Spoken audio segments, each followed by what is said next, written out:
I haven't spoken to anyone in about 8 days. Hi guys, I am on day 8 of passage from Tonga to New Zealand, and the sunset behind me is absolutely spectacular. Like one of the best sunsets I've seen at sea. So gorgeous. The boat is sailing super well.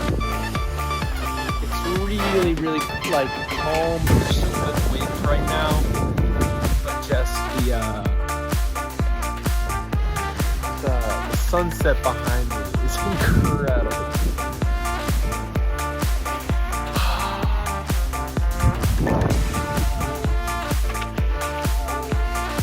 This is why I go sailing, for days like this.